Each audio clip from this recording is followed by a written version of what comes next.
Good evening, everybody, and thank you for coming on such a fine evening. It's wonderful to see such a large audience here.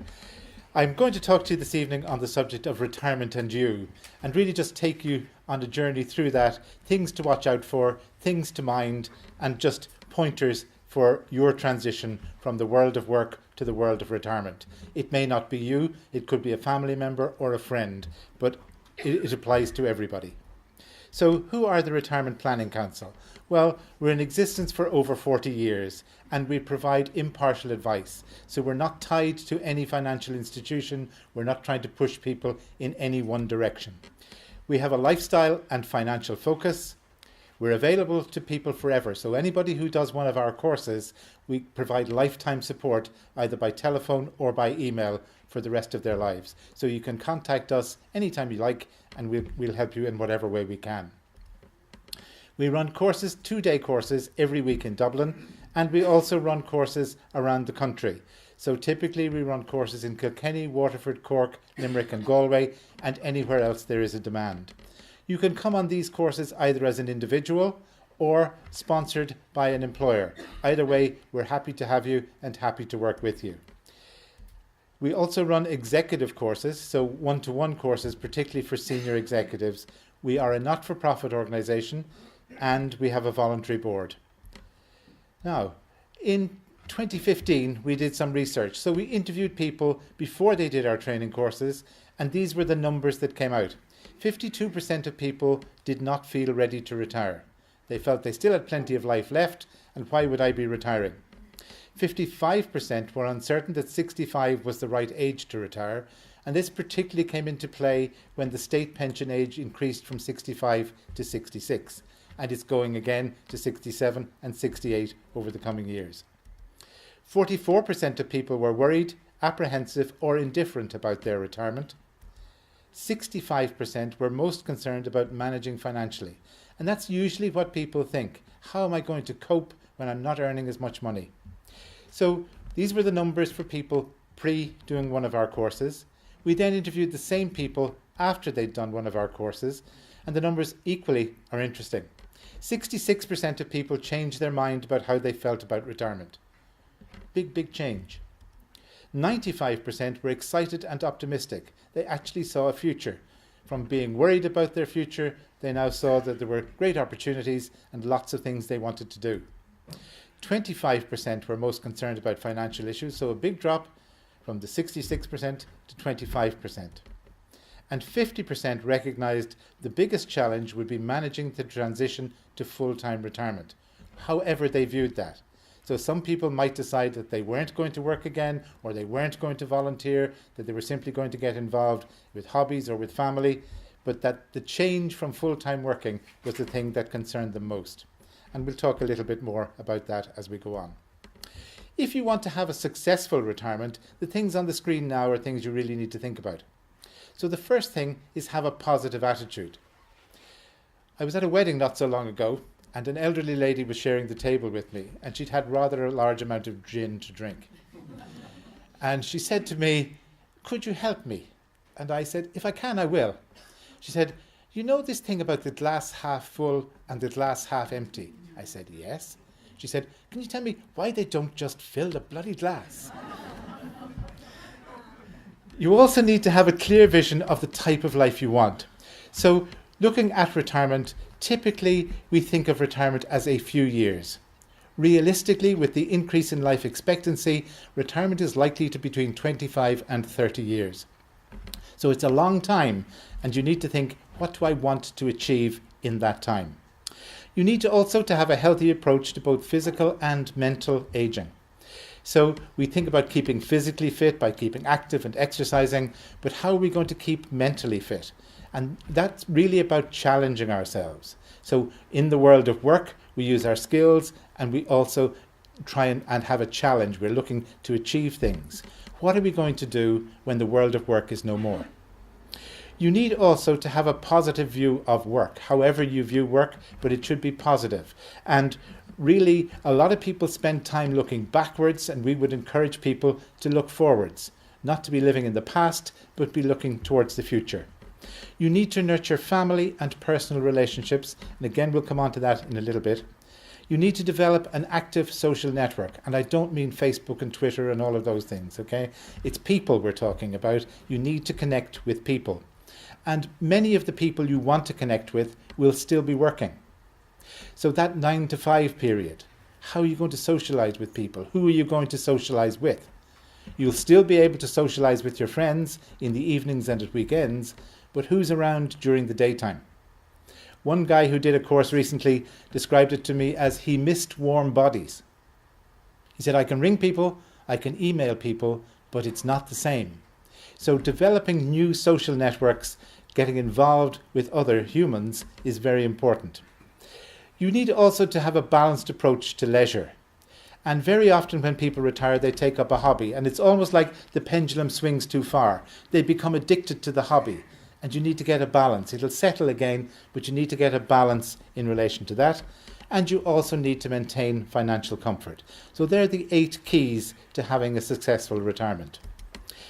So many people think of retirement as like this. They worry about the finances, and you've seen how people's attitude to their financial future changes when they do one of our courses. But there are other areas that you need to think about as well. You need to think about the emotional, the psychological, and the lifestyle issues. And we'll cover these as we go through this lecture. So these are the main things that will change: health, money, identity and status, time and routine, and relationships. And we'll look at these in a little bit of detail. But most people don't think about these, and probably the one that has the biggest impact is the change in identity. Many of us describe ourselves by what we do. We don't describe ourselves by who we are. So when what we do is no more, the kind of loss of identity, who am I, where am I, how do I introduce myself to people, is a big issue. And it's also a big issue for those who are in relationships or marriages, because the partner often describes them as the husband or wife of the work description. And when the work is no more, the partner can feel lost as well. So one of the key things is to ease yourself into retirement. Now this is easy to say, sometimes easy to do, but not always. So you need to plan in advance. You need to learn to say no, a very, very important word. And people will try and suck whatever information you have from you before you retire. And you need to say, there's no point in me getting involved in that. I'm not going to be around to see it through. I'll certainly help, I'll give an input, but I'm not going to lead it because I'm not going to be here to finish it. You need to be able to delegate. And again, that's easier to say than to do, but it's an important thing to consider. And the next one, negotiate reduced working hours, very, very important.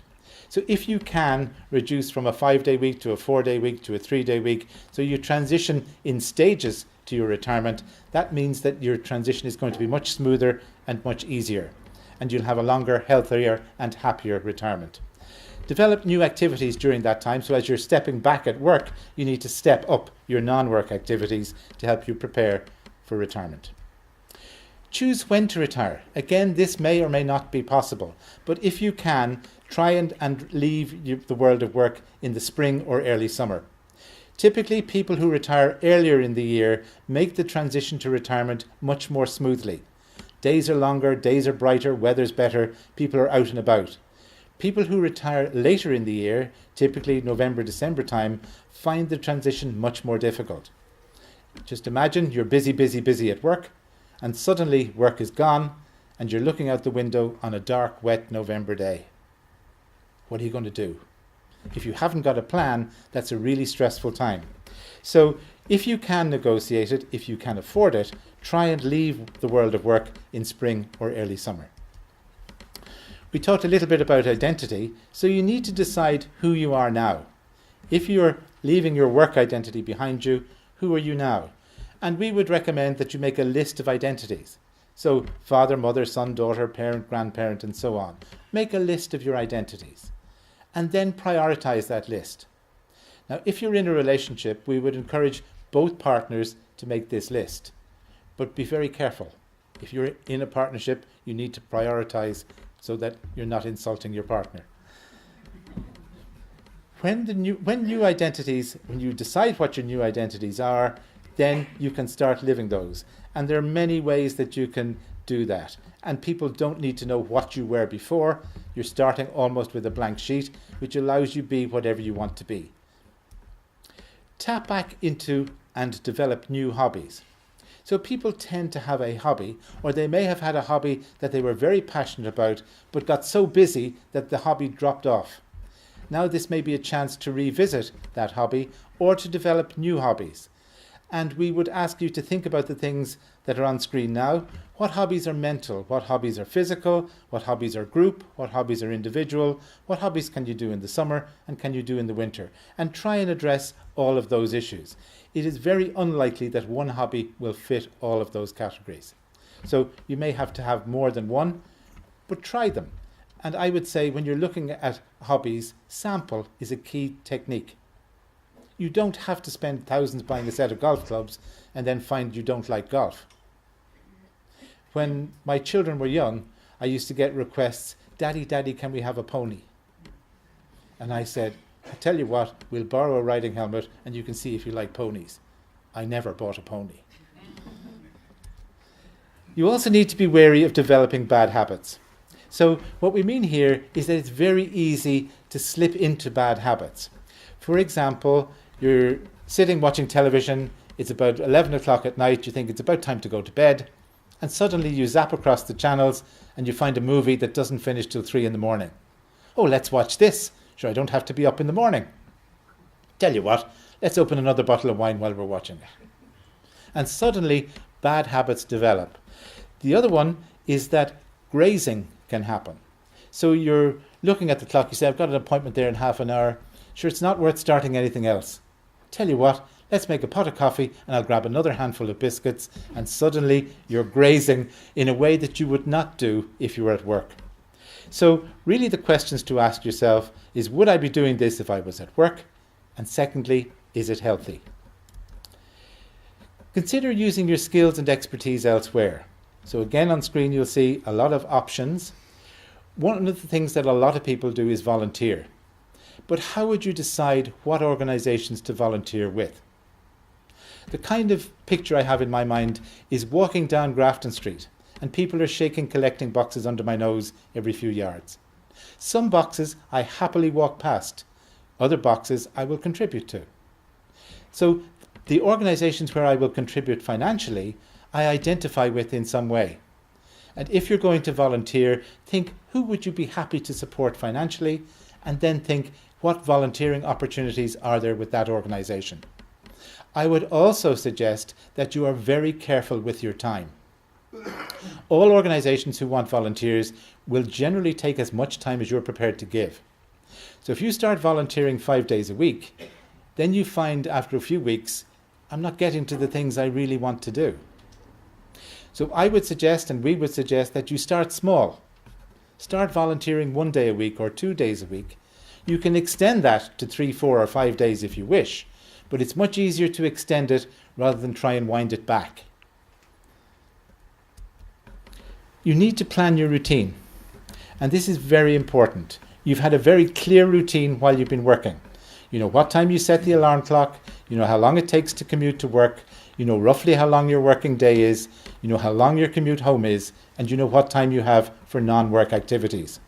So when the world of work is gone, it is likely that you will have a minimum of 50 hours a week back. And that's 50 hours a week every week for the rest of your life. A hell of a lot of time. So what are you going to do with all of this time? And one of the things to do is to write down what will a typical week look like and what will a typical month look like. Now, we would not suggest that you plan every second of every minute of every hour. What we would like you to do is to think in terms of chunks of time. So Wednesday morning, I'm going swimming. Wednesday morning, doesn't matter whether you go at 8 o'clock, 10 o'clock or 12 o'clock, but Wednesday morning is allocated for swimming. Okay? And it's very useful, again, for those that are in partnerships or relationships, to do this exercise separately and compare notes. The reason is that we make assumptions about each other. If you write it down, you're coming from a place of fact, and you can see where you were in total agreement, And you can also see where you need to reach agreement and therefore head off conflict that's further down the road. So we would recommend that you plan joint activities and also activities on your own. If you do absolutely everything together, very often conversation dies. You were there, what's the point in talking about it? Okay? Now, not everybody's in a relationship. So you need to think of this kind of thing. How do you want to plan your time if you're single or if you're in a partnership? You need to plan financially. So you need to take time to evaluate your new income and project your outgoings. And you need to budget.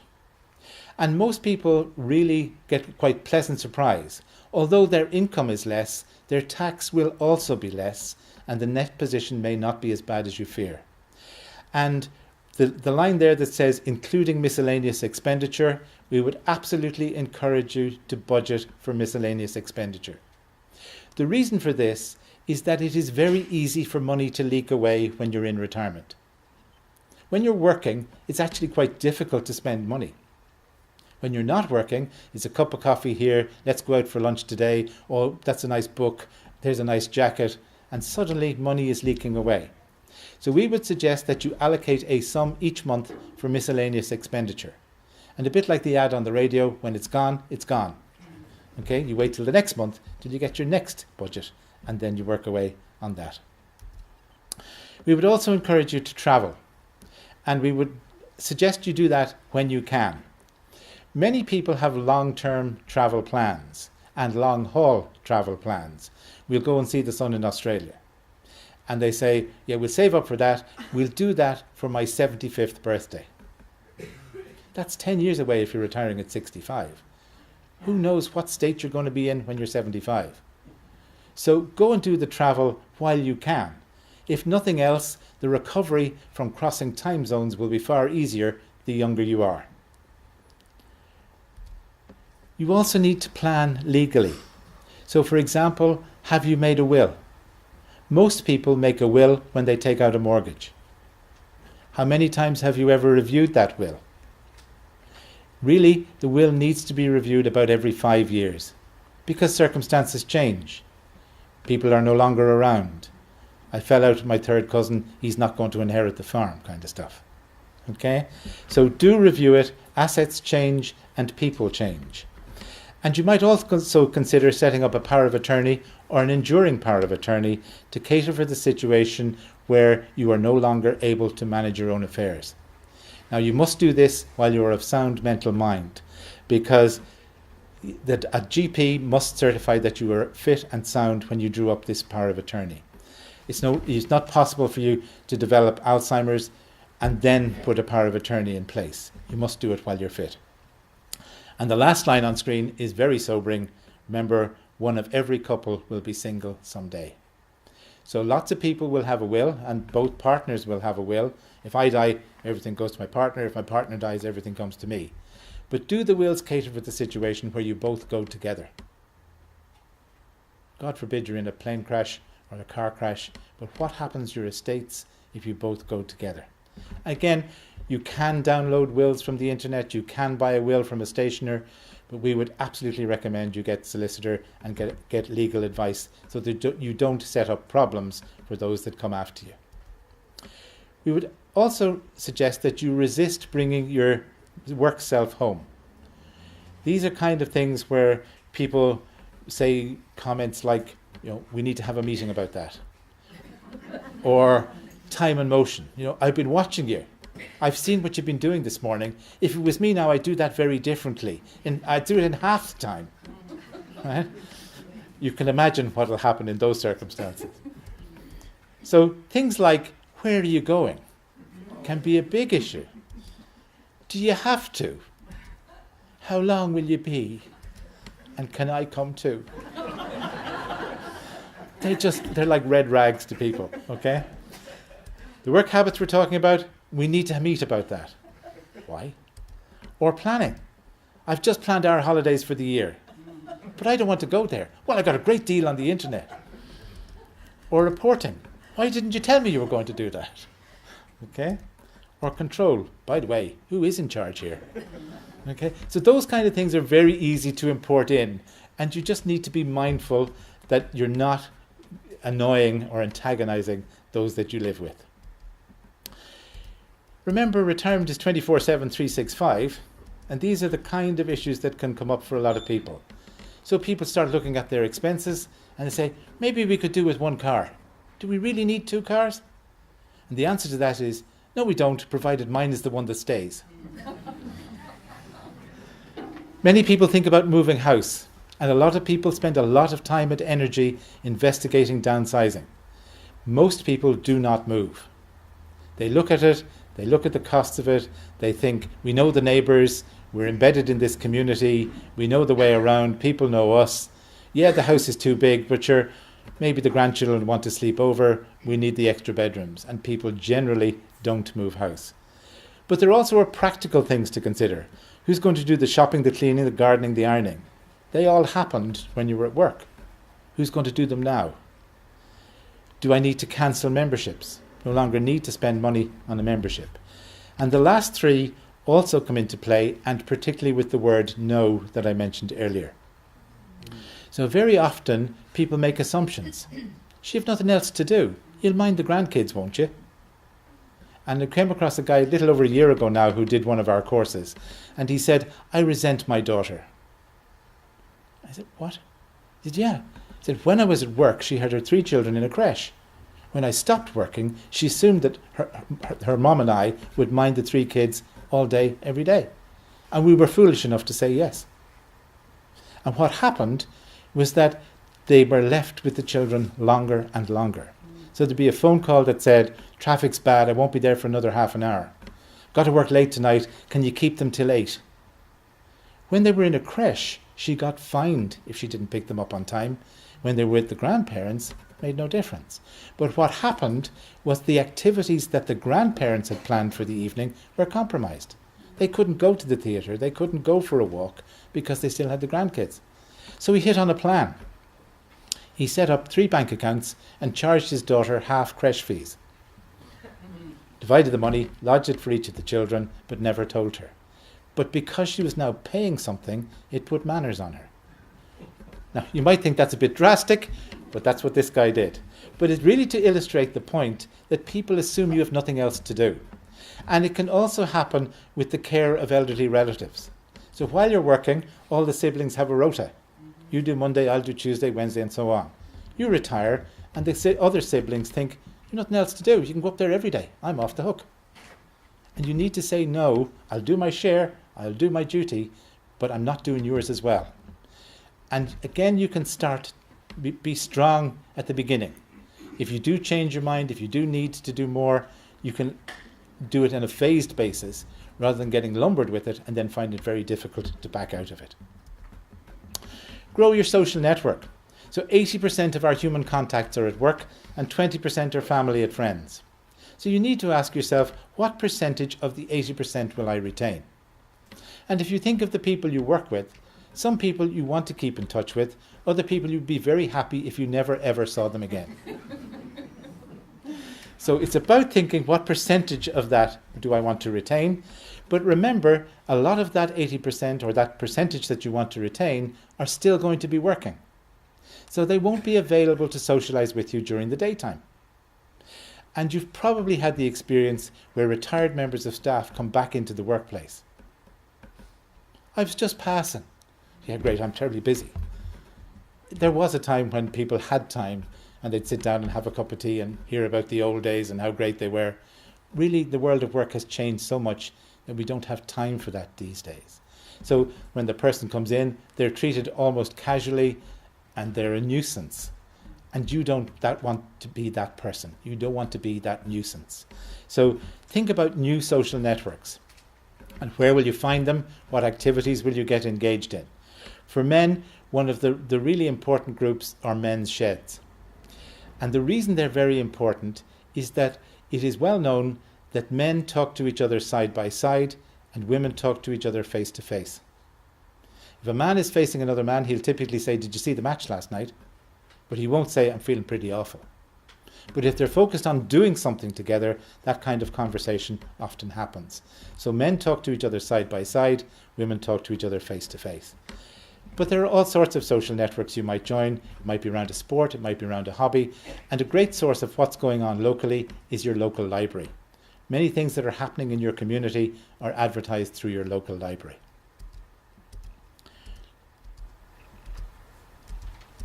Okay. We mentioned that many people in society these days are single, and there's an increasing number of single people. Some by choice, some because of separation or divorce, and some as a result of bereavement. Working singles generally have a larger social network. I think this really is because they don't have to be home for anybody. You know, they can go straight from work and get engaged in other activities. And one of every couple will be single someday. So, what are the benefits of developing your social network? New connections help you see new opportunities. So people that you connect with will say, I'm going to, will you come with me? And you get into a whole new area of activity that you might not have previously considered. New social network can help with the shift in your identity. So rather than being the accountant or the shop assistant or the farmer, you can now be yourself and have that new identity. You can try on new identities with new contacts. It builds your confidence, it builds your self-esteem. And above all, develop a sense of fun. It's a serious business, but life's too short to be too serious. Have some fun as well. But what does fun look like for you? Have you thought about what fun is going to be in your retirement? Because you need to build that into your plan as well. So you need to set boundaries. Plan chunks of time, as I referred to earlier. Decide what you want to do. And one of the words to look out for there is the word should. People will be saying all sorts of things. You should do this, you should do that. If I were you, I'd do. Should is usually their agenda, not yours. So if people start telling you what you should do, really question, is it something I want to do? There's a book called Flourishing, published by Maureen Gaffney, and she says that in order to be happy, everyone needs to have a challenge, to be connected, to have autonomy, and use valued competencies. So they're the 4 real key items in order to be happy. So the challenge is that mental stimulation, something that will stretch us a bit. Connected is that social network. Who am I going to connect with to have contacts outside the home? Autonomy is the power to make decisions and using valued competencies or valued skills. So how would you decide what are your valued competencies? The easiest way to do that is to think, what do I enjoy doing? And then to think, what skills do I use when I'm doing the things I enjoy? That will get you to your core skills. And then think, where might these skills be used? And look at that in a paid way, or in a voluntary way, or in a social way. But to look at what are my core skills and then continue to use them. And maybe you develop new skills along the way also. You also need to communicate. So you need to discuss how retirement will impact on you and on your family and friends. Beware of introducing work habits at home and take time to adjust. Very often when people leave work, they have a period where they're kind of coasting. It's that kind of I'm on holiday feeling. And that may last a short time or may last a long time. But you need to think about what's going to happen when the holiday feeling ends. And you might think of it as when you're working, you're driving the car in top gear. When you retire, you kind of put it into neutral and you coast a bit. And then you decide what you're going to do in your retirement. You engage gear again, maybe second, maybe third, but unlikely to be top gear. And share your ideas, don't impose them on others. Seek professional advice about your retirement. So we mentioned going to a solicitor. You might talk to a financial person about advice on pensions and so on. And the Retirement Planning Council can also help. We run 2-day courses, as I mentioned at the beginning. You can come as an individual, or you might be sponsored by your organisation. But it's also important that you set goals for yourself. And the sort of acronym that we would suggest is SMART: specific, measurable, achievable, realistic and timely. And they're things that we typically don't do. So if you look at me, you know I need to lose a bit of weight. But if I said I need to lose 3 stone, I will probably give up before I lose 3 stone because it's too big a target. But if I say I want to lose 2 pounds a week, I will probably achieve it because it's very specific, it's very measurable, it's very achievable, it is realistic, and it's time bound by the week. And eventually I will lose the 3 stone. So set yourself SMART goals. You're far more likely to achieve them, and they will also challenge you a bit. So the road ahead to retirement might be like this, very flat, very level, blue skies, sunny day, but unfortunately life isn't always like this. The road will have twists and turns, humps and hollows, thunderstorms and so on. And we're trying to get you to have your retirement as like this road as possible. So in order to be well in your retirement, there are three real areas: happiness, financial and health. And we've talked about health, not developing those bad habits. We've talked about financial, your net position may not be that different. And happiness, we talked based on Maureen Gaffney's book Flourishing. Where those three intersect is the sweet spot. And that's where you're aiming for. You're trying to get where you're happy, where you're healthy, and you're financially comfortable. This is a difficult chart to read and understand, but essentially on the left-hand side you've got challenges, and on the bottom you've got skills. So if we're too challenged, we become anxious, and if we're not using enough skills, we become bored. But where those two are in balance, you see the squiggly line, the flow channel. And if you just take a couple of seconds, the flow channel is where you were involved in something and you were so engaged with that you didn't notice time pass. If you take just a couple of seconds and think of 3 occasions where you were in that flow. Now, it might be at work, it might be a hobby, it might be any time, but just 3 times where you were so engaged with something that you didn't notice time go by. Hands up, how many people can think of a work occasion where time went by and they didn't notice the time passing? Majority of you. So if you retire and work is no more, how are you going to get that flow? What are you going to do that will give you a challenge and use your skills? And that's something to really think about for your retirement. So these are kind of the areas that you need to think about. Family, very often a family has as a hub somebody who does all the organising, typically mom. As you get into retirement age, mom may not be around anymore. So who's now going to be that focal point for the family? It could be you. And isn't it nice to meet family when there are happy times rather than sad times? You need to have a social activity, and we've spoken about that. And it might involve drink, but hopefully not too much. Hobbies, you need to develop hobbies. And remember, we talked about mental, physical, team, individual, summer, winter. You definitely need to have exercise. And exercise is a great way of reducing stress. And people would say, but what do I want to reduce stress for? I've left the world of work. But many people find nothing very stressful. So I was very busy while I was working. I've fallen off the cliff. I now have nothing to do. And that can be very stressful. But physical exercise is a great way of reducing stress. Travel we spoke about. So maybe you want to do that travel, do that early if you can. Learning, people may take up learning, and there are many ways that you can do that. A lot of courses are now run in the daytime. So when you were at work, you were thinking, I'd do a course, it'll be a nighttime course or an evening course. Now you can do a daytime course. And there are a lot of courses available online for nothing. There's a website called futurelearn.co.uk. futurelearn.co.uk. And it is a website where a lot of short courses are offered by UK universities. I think Trinity has some up there as well, but mostly UK universities. So you can pick a subject that interests you, you do it online, typically 6 or 8 weeks, you get a certificate from the university at the end, but it's like a sampler. Am I interested in this? Do I want to go on and do further study, or will I try something else? But it's free. And there's also a website called Alison, as in the girl's name, alison.com, that offers free online courses as well. You might go back to work. So you might go back to work either on a part-time or full-time basis. Many contracts of employment have a retirement age of 65, but the state pension age is 66. So how are you going to bridge that gap? Depending on your class of PRSI, you may qualify for job seekers, which will help bridge that gap, or you may need to find some other work.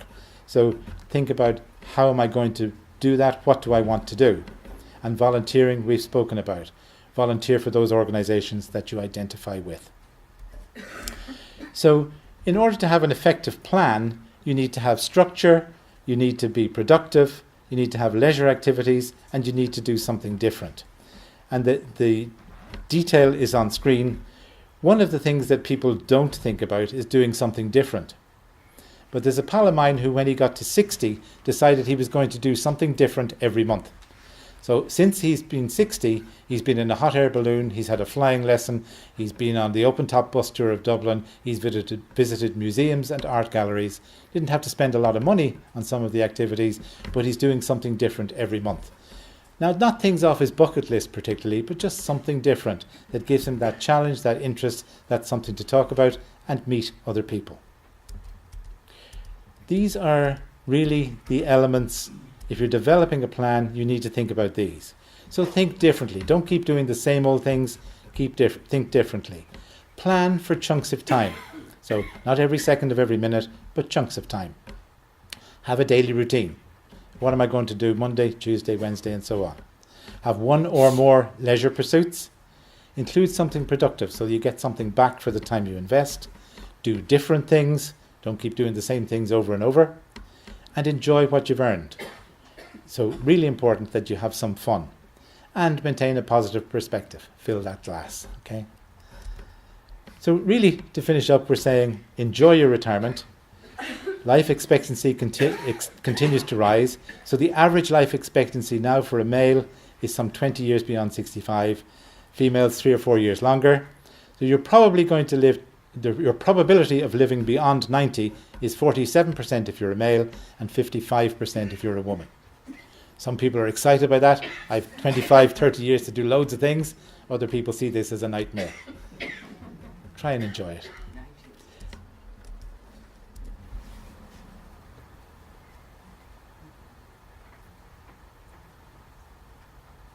Everybody see it? Yeah. Got to the end. Can click on to the next one. Don't need to comment. So you might think of it like this. You've been in the goldfish bowl on the left with all the other people at work. But now we're asking you to design the goldfish bowl on the right and then to leap from the world of work into your new goldfish bowl. And if you've done it properly, you won't miss the bowl. Okay?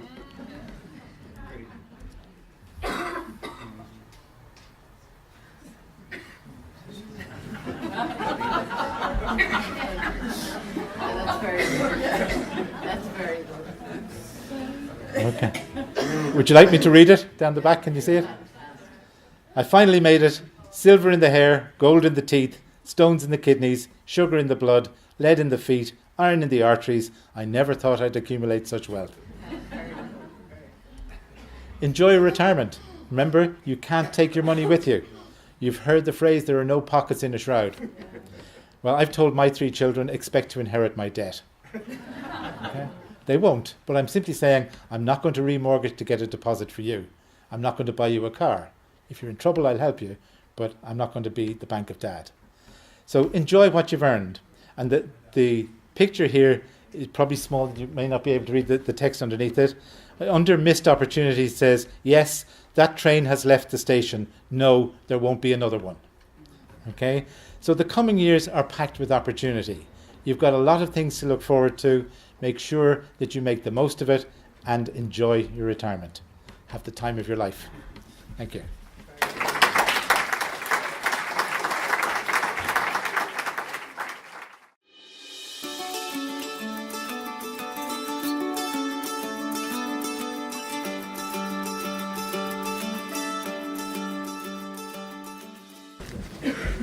Welcome back. Thank you all very much for your questions. We had lots of excellent questions, and we should be able to get through all of them this evening. And there are no silly questions, because if you're thinking it, you can be guaranteed that there's someone else in the audience thinking the same thing.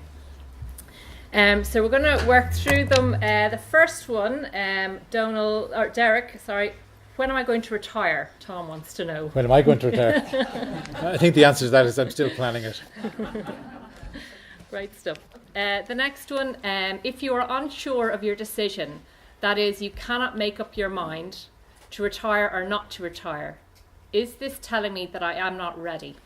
It may well be, and what I would suggest is that you take some time and you write down the pros and cons of retiring. You leave that aside for a couple of weeks, and then you write down the pros and cons of not retiring, and you compare your answers. You'll see very clearly from that exercise whether it's time for you to retire or not. I also think, coming from a psychology perspective, retiring involves huge change, and change often brings, it's unknown to us, and it brings uncertainty, and that can bring anxiety, and that can make us wonder, am I doing the right thing, and worry about it. So I think beginning to wonder about it, explore it, look into it, and talk to others, doing the pros and cons, and just begin to play with the idea, wonder about it, and I think that then will help you moving the process forward. Is there an average period for people to settle into retirement and feel content? Unfortunately, there isn't. Everybody's different. Some people settle into it very quickly, others take much longer, but there's no average person, so there's no average time. Yeah, I'd agree with that. I think individual differences, and we all bring something different to retirement. We're coming from different places, so I think it will take different people different lengths of time. For the person forced to take early retirement suddenly due to ill health, i.e. enforced retirement, any tips please? Very difficult to answer without knowing what the health situation is, what's this person capable of doing. But really, it's around thinking, what do you want to do and what are you able to do, and then finding ways to do that. Yeah, and I also think acknowledging, one of the things that came out in your lecture was the planning for retirement, that it's a transition, it's a process. And if you've been forced into it through ill health, you've kind of missed out on that planning part. So giving yourself a break and adjusting to the situation you find yourself in. Very important. Yeah, very important. What do you mean by a positive view of work in relation to retirement? Yeah, what we're talking about here is really looking forwards rather than looking back. So when you think of work, are you looking back, or are you looking at, that's part of what makes me me, that's part of what has given me the skills I have, now where can I use these skills, where do I want to use these skills as I'm going forward into retirement? And we had two questions here that were quite similar about taking early retirement in your 50s, or someone made redundant in their 50s, and trying to have a career change. Both people looking for a career change and looking for key points to highlight, or any advice around that, around getting into a different career. Yeah, I think that in the 50s, I think it's more important to think about work rather than career. The younger we are, we're developing a career. The more senior we are, we're looking to work and to generate income. And it doesn't really matter what age you are, you will be hired provided the hiring manager sees you as the solution to the problem they have. So rather than thinking this job would suit me, start thinking I suit this job because. And most ads will give you a list of things that the employer is looking for. So you need to carefully look at the list of things they're looking for, and then look at your skills, your experience, and see how you match what the employer is looking for. If you do that effectively, you will be seen as a solution to the problem and you will be hired. And some employers are very positive towards older workers. So if you look at Marks and Spencer's staff, for example, if you look at B&Q, very positively discriminate in favour of older workers. It was a big problem not that long ago when most organisations worked to find benefit pension schemes. The big question was, will this person be paying in long enough before they're drawing out a big pension? And there was a kind of barrier to hiring older workers. As pension schemes have changed to defined contribution schemes, that really has disappeared. And the other thing is, if an employer hires somebody in their 50s, the maximum they're likely to have them is 10 years. If they hire somebody in their 20s, they could have them for 40 years. So very often an employer will look positively. Another example is to think of your local supermarket.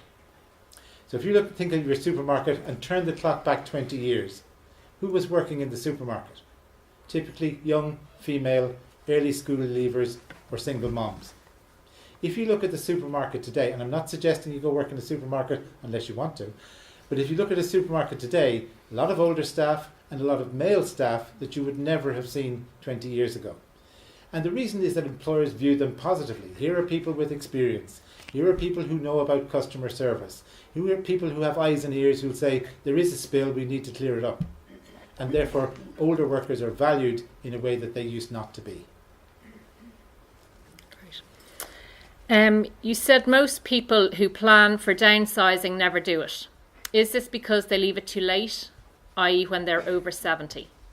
No, nothing to do with age really at all. It's just that they look at what they have and decide that the trouble of the effort of moving isn't worth it. So they know the neighbours, they know what's in the community, they know the church, they know the shop, they know the pub, and they decide at the end of it all, we'll stay put. Just moving house is one of the big stressors in life. And you probably don't need it. Yeah.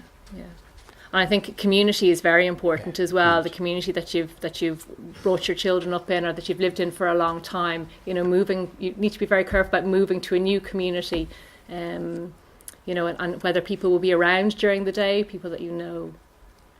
Yeah, we would get comments like, "I have a lovely holiday home in Kerry."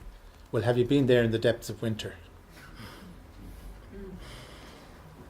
I hear a lot of volunteering jobs require Garda clearance. Yes, they do.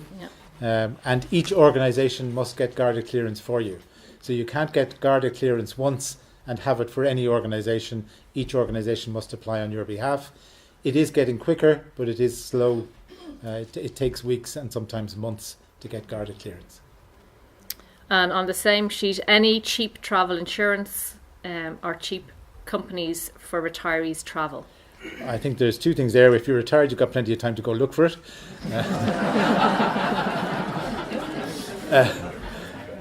There is the seniors card, which gives you discounts in lots of things. So there are lots of ways that you can get discounts. And probably insurance is one of the big ones. When we're working, we get the new premium in. It's roughly the same as last year. Asher will pay it and carry on. When you're retired, you can shop around. So you may well be able to save money on insurance. And I know the Spanish and Portuguese governments brought in a scheme recently, and the reason I know this is because my parents have used it, where they do quite cheap travel in the off-peak seasons for Irish. I think it's over 60s or over 65. Yeah. So does the retirement planning course assist with some social assistance issues? Yes, one section of our course looks specifically at social welfare issues. If you wish to do a course, we'll help you with that. We also provide lifetime support. So once you've done one of our courses, you can have support in relation to retirement for the rest of your days. And Citizens Information will also help you with this. Now, that's your local office, or you can go to any Citizens Information office. They also have a free phone service call centre in Cork. So ring them up and talk to them. And is it best to do a course with yourselves prior to retiring? Absolutely. We would recommend that you do one of our courses in kind of the last 2 years of work, so that you have a chance to take on board what we talked to you about and implement it before you actually retire. So I would say 18 months to 2 years before retirement is the ideal time. Yeah, I think the words planning and transitioning are quite important there. I worry most about financial security. What information is out there for me? It depends. Has this person got an occupational pension? First port of call would be to talk to that pension provider and just see what you actually can do in terms of commuting a lump sum or what your monthly pension will be. And from that then it's a question of looking at budgeting, looking at how you can save money, what do you want to do, getting the best deals and planning. So like I was saying, be careful money doesn't leak away. Can your company tell you to retire? Yes, they can. Is one required to retire at a certain age, and can you request to stay on and work if healthy and fit on a part-time basis? The basis here is the contract of employment that you have with your employer. The contract of employment usually specifies a retirement age. That's it as far as that contract is concerned. You may be able to negotiate staying on, but that's on a case-by-case basis. So the employer will need to agree to that. It's not a right. The gap between company retirement age and state pension age is a big issue for a lot of people, and that's going to widen. So people who are starting work today will probably have a state pension age of 70, and there are also rumours that the state pension may be means tested in the future. There won't be enough people working to pay for the amount of people on a state pension. And what is the cost of the 2-day course? €470 for 2 days. That includes all course materials, lunch both days, and lifetime support. It covers the changes that happen, financial planning, tax issues, social welfare issues, healthy living, diet, exercise, mental health. It covers wills, powers of attorney, and it covers planning. So it pulls all of the sections of the course together into a plan, so people leaving at the end of day 2 have a clear idea as to what they want to do in retirement. And the lifetime support, is that in the form of phone calls, Phone call at and relevant email. period? Yeah. Okay, at relevant times. Yeah. Right. Now, we won't tell you where to invest your money. How much does it cost to make a will? It varies from solicitor to solicitor, but if you keep your eyes and ears open, there is an annual Make a Will week when solicitors are doing it for free. So if you time it right, it won't cost you anything, or very little. Very good. And where can you get information on that the week? Just keep your eyes and ears open. They usually publicise it. Okay. The classified ads, the small ads usually make a will. You usually hear it on the radio or television. They make a bit of song and dance about it. Or ask your solicitor, when is Make a Will week? Or ask a solicitor and then go to another one. Can your children have power of attorney, or must it be a legally qualified person? Yes, your children can, and anybody you nominate can. And it can be one or more people, and you can decide the extent of the power of attorney. So it might be over one bank account, or it might be over all your affairs. So you need to decide what's appropriate for you. I have power of attorney in place. 2 of my children are living in Ireland. 1 is in London. The guy in London doesn't have power of attorney, just makes decision making more simple. And could you please repeat the online websites for short courses? Sure, I should have really put them up on screen. Apologies for that. The first one is futurelearn.co.uk. futurelearn.co.uk.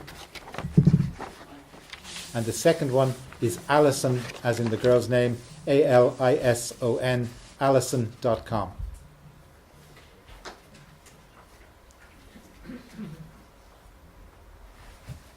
Great. I'm just wondering, has that brought up any questions for anybody else?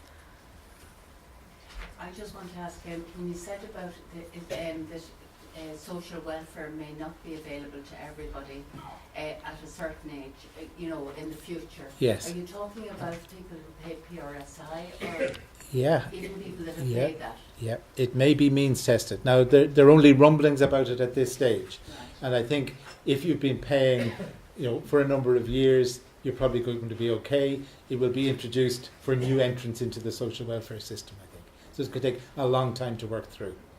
So it wouldn't discontinue for everyone that was presently? No, I think there'd be too much of a riot. What was the question? Will social welfare be means tested sooner rather than later? And I think it'll take a long time. Great. Well, thank you very much, Derek. That concludes this evening's session. I'd just like to invite everybody to our next talk that Emma mentioned earlier, and that is on rest. You're missing superpower, and it's by Peter Comley, a senior OT, and it'll be here next Monday at 8 p.m. And just finally, if you haven't already, would you mind just filling out the evaluation forms, feedback forms, and we can collect those. So thank you all very much.